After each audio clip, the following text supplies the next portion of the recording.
Ubedillah Badrun harus dihukum karena melanggar pasal penyebaran berita bohong dan pencemaran nama baik. Semoga ini konsekuensi hukum yang harus bisa diterima oleh Ubedillah Badrun. Dan saya mohon kepada Pak Ubedillah Badrun, jangan menunjukkan sikap pengecut untuk menghindari resiko dari pelaporan balik terhadap dirinya.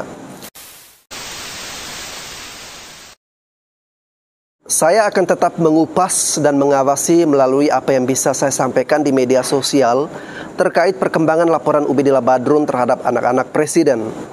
Alasannya karena saya meyakini bahwa laporan Ubedillah Badrun syarat dengan unsur politis yang sengaja dibungkus melalui upaya membersihkan KKN.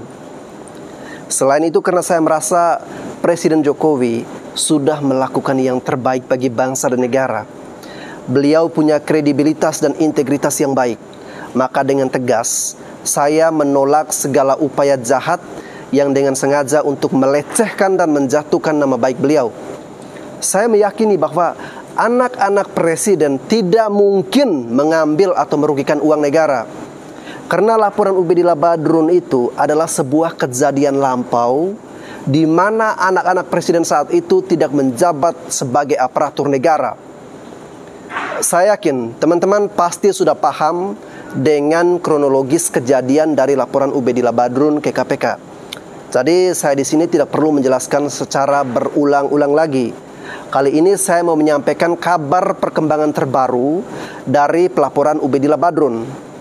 Ternyata setelah meninjau laporan Ubedillah Badrun selama 3 minggu, KPK kembali melakukan pemanggilan terhadap Ubedillah untuk melakukan proses klarifikasi pada tanggal 26 Januari.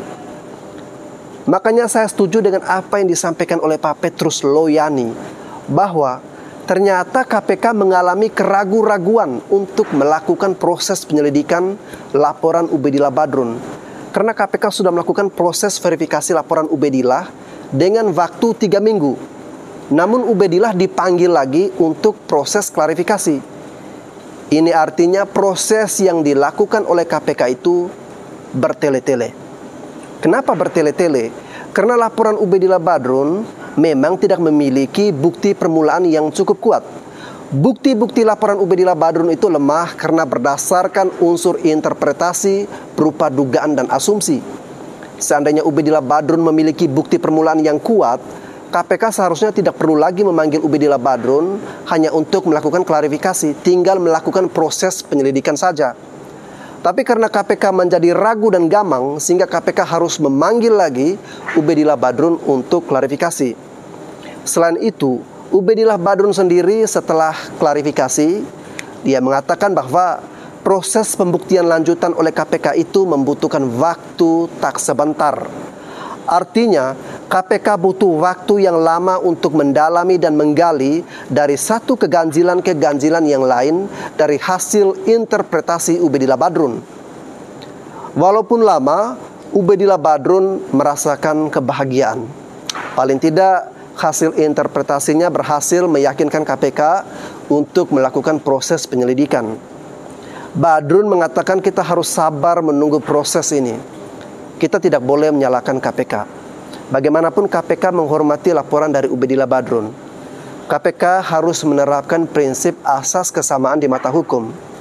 Sekalipun itu, anak-anak presiden harus dipanggil dan ditangkap. Kalau terbukti benar mereka melakukan KKN, maka kita harus siap menerima. Tapi sekali lagi, ada konsekuensi hukum juga yang harus diterima oleh Ubedillah Badrun.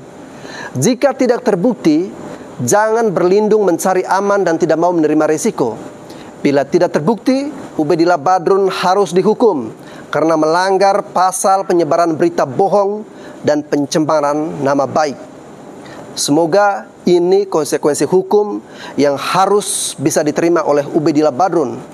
Dan saya mohon kepada Pak Ubedillah Badrun, jangan menunjukkan sikap pengecut untuk menghindari resiko dari pelaporan balik terhadap dirinya.